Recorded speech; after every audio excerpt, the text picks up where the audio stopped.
All right, Coach. Talk about your game from last weekend. You had a 7-point setback to Grambling down there in Shreveport. Go ahead and tell us about that ball game. We had an excellent game. Typical Grambling, Alcorn type of game. Coach Williams did an outstanding job. I'm really proud of our team because when you think about having only one guy to play on the defensive line from last year and two guys on the offensive line, and the quarterback, everybody else is fairly new. I thought we came in and slugged it out with the number 3 team in the country and the team that was picked to win it in our conference. So certainly, with Grambling being the marquee program in our league, I thought overall we did a good job. We had a chance at the end to tie the thing up. We calculated it right down to where we wanted to be, and at the very end they made a play and we couldn't get it done. And what we really happy where we are right now. Questions for Coach Spears? Yes, this is I.C. Morell of the Pine Bluff Commercial. Coach, despite the 21-14 defeat, what makes you happy with where you are exactly? Well, when you start, when you got a team of 22 and 16 of them are freshmen, it says a whole lot about what the caliber play that they are. When you got freshmen, they got to grow up. They're going to make mistakes. We made some mistakes in crucial situations, but the most glaring thing is that due to those minor mistakes that we had, we were always in third and long, and we were 0-10 in third down situations. Anytime you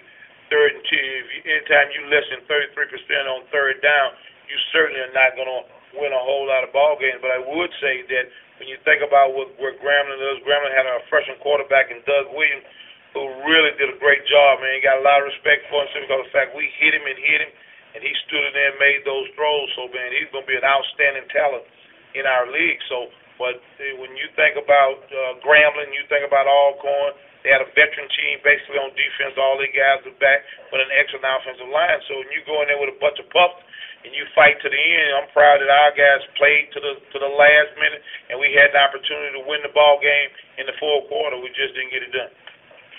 Right. What kind of offense do you play? How fast do you play on offense? Because UAPB they ran into a fast team in Langston. Well, we're just a multiple pro type offense that we've ran for quite some time. So we just got to go back to the drawing board, look at some things, with respect to what we're going to try to do and combat some of the things that they're going to try to do. So it's just a typical vertical stretch type offense that we've always ran. Right. What was your defensive effort like against Grambling? Our defense played outstanding. We gave up 2 plays in the red zone. Other than those 2 plays in the red zone, Grambling didn't even get 100 yards against us. So our defense shut them out. We put a lot of pressure on young Doug Williams, and he did a great job with it.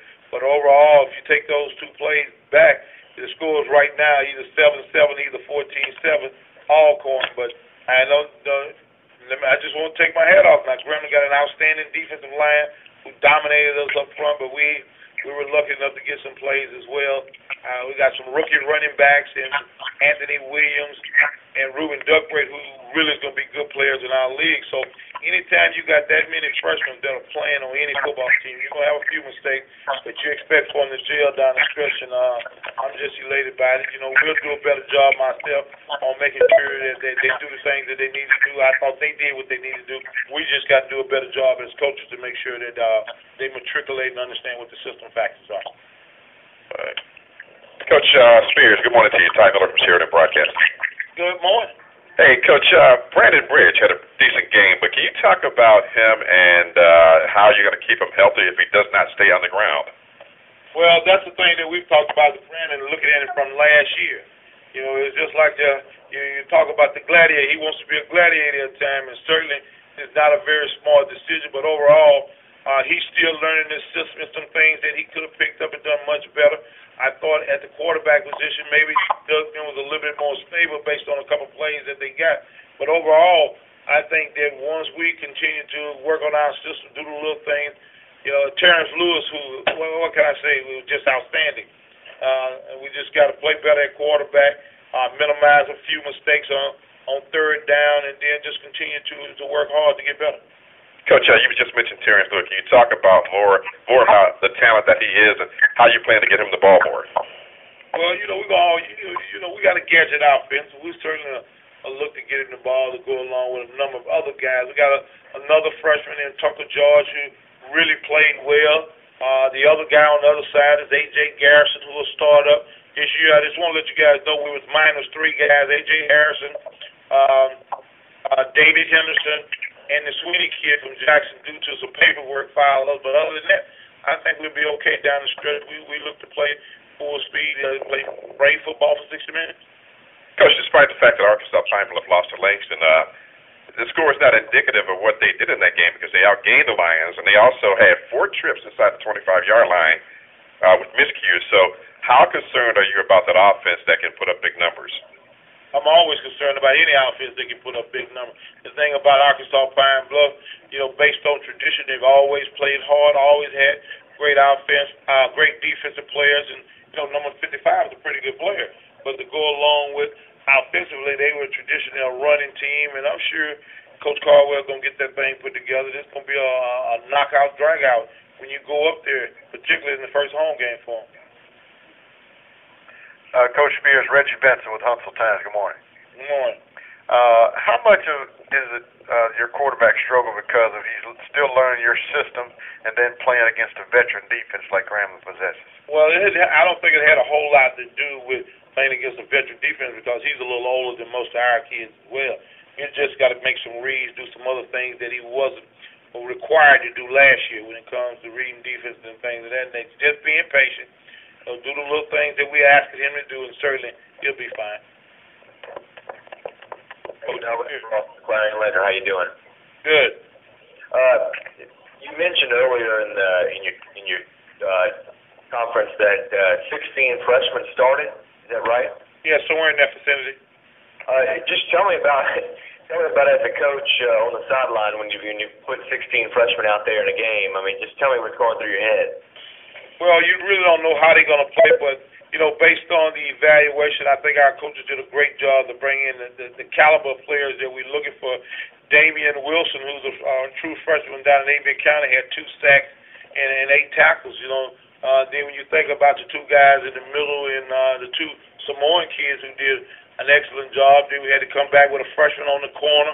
Our starting free safety is Casey Freeman, who really played a good game as strong safety.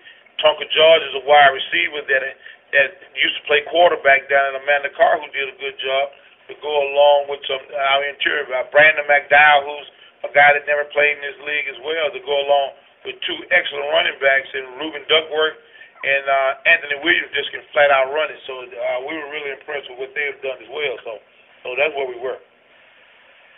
Coach Spears, Chatterbox, KTSU Radio. Coach, I know that it rained down there on you, and did that have anything to do with your original game plan? Did the weather affect your original game plan? No, absolutely not. It only drizzled a little bit. The thing was that Grambling played real stingy defense. It was a great game. It was 7-7 to late in the third quarter until we broke down right there. They scored with 10 seconds on the clock going into the half to go up 14-7. But other than that, we had 1 miscue. We fumbled the ball down in their territory, and they got it back and went in, and the scores went up 21-7. And then we came back and scored it again and had an opportunity at the very end. We got it. Defense did a great job, got the ball back for us twice. We had it down on the 35 and 4th and 1, 3rd and 1, and we just didn't convert. But other than that, they did a good job. Coach, final question from me. How does it feel to be back on the sideline again, Coach? I mean, you were out for a minute, but how does it feel to be back on the sideline with the suit on, with the shades, with the juices flowing?